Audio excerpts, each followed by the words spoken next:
Welcome back to Michael Corrin's show. My next guest was on the show a couple of years ago, I suppose, Father Zakaria Botros. Father Zakaria Botros, you may not be aware of him. He's known to be the most wanted man in the Islamic world. There is a bounty on his head. So welcome to the show, I think. Thank you. There are people offering money for you to be killed. That's right, yeah. Do you know how much money? I read about that. About $60 million. $60 million? Yes. They didn't contact me. I shouldn't joke about such issues. Why are you the most wanted man in the Muslim world? Because they say I'm the enemy #1 of Islam. Because I expose Islam as it is. I read the books of Islam and expose it in front of the people. We have a TV show weekly on Fridays, and I read from their books and I ask, is this your Islam? Islam of terrorism, as it says in the verses of Quran and the Hadith of Muhammad? Is that the Quran to kill Christians and Jews? Is that your religion? So, many questions like that. I have 5 main questions. Before, you're a Christian priest? Yes. From Egypt. From Egypt. Are you allowed to go back to Egypt? I hope that I won't, and they want that. They won't let you? They want me to be there in order to accomplish their mission. So you live in exile in the United States? Somewhere on the global earth. Okay. You can't be specific. We have many Muslims on the show, and some believe, some don't, but those who believe will say there are passages in the Quran that are open to interpretation, and ignorant people will interpret them incorrectly. Yes. They will say the same is possible of the Old Testament, but Islam is a religion of peace. Yes. When I explain the Quran, I don't explain it myself.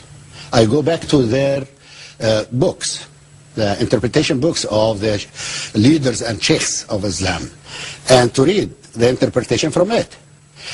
But when they compare between the God and the war in the Old Testament and war in the Quran, I say that, first of all, war in the Old Testament was not for preaching the Judaism, the religion. It's not. Islam is. Second thing, wars in the Old Testament is not invading other countries. Islam invades other countries. So, the war in the Old Testament is very different than the war in Islam. Totally different. You see, in the Old Testament, it is a government and a religion. So the government should kill people who go astray and against the government. But when Jesus came, completed the vision of religion and separated between state and religion. State is a state, which is with its laws, but religion is a religion of peace. But Islam came back and combined between state and religion and encouraged people to kill, not only the government. And it's a verse in the Quran, encourage the Muslims to kill people who do not believe in Quran and Muhammad. There are hundreds of millions of Muslims, and the vast majority don't try to kill people who don't believe in their religion. Yeah. Look, there are some people who do not believe in the religion, yes, and there are some Muslims who are moderate Muslims. I don't deny that. There are many people who are moderate people, but they are not true Muslims. If they follow the commandments of the Quran and the Hadith of Muhammad, they will become true Muslims like Bin Laden, terrorists. But the moderate people are wanted too by the fundamentalists. They believe that they are against Islam. They are not Muslims. So they should be killed too. Yet there are many moderate Muslims who are putting their lives at risk as soldiers fighting fundamentalism. Yes. Also, for a longest period, the early medieval world, Islam did rule parts of Europe, and it was tolerant. The Ottoman Empire was no worse than any Christian empire. I don't compare between religions, between the people of religions. I compare between the books of the religion. I compare between Quran and the New Testament, the Bible. What are the commandments here and what are the commandments there? But people are different. They apply the commandments or not. You know, so I don't compare between people. I compare between books of the religions. So all the commandments in the New Testament are for peace and love. No word for killing.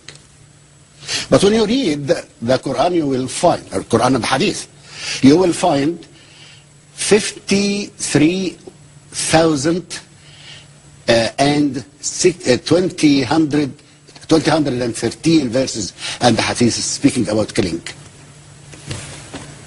So we compare.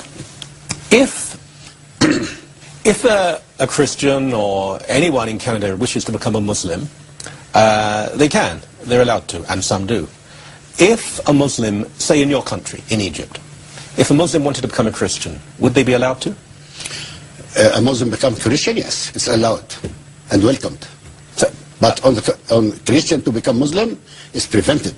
No. So if a Muslim wants to become a Christian, to leave Islam... No, it's prevented, Yeah. prohibited at all, no. But Christian to become Muslim, okay, it's welcome. But Muslim to become Christian, then he will be killed. Is that the teaching of Islam, or is that some Muslims who are simply acting intolerantly?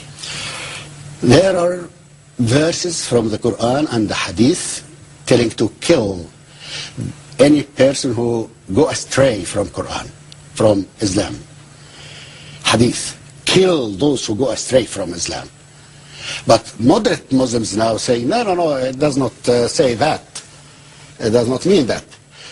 Want to make Islam with a good face. You know that Islam has two faces? Two faces. Meccan face and the Medina face.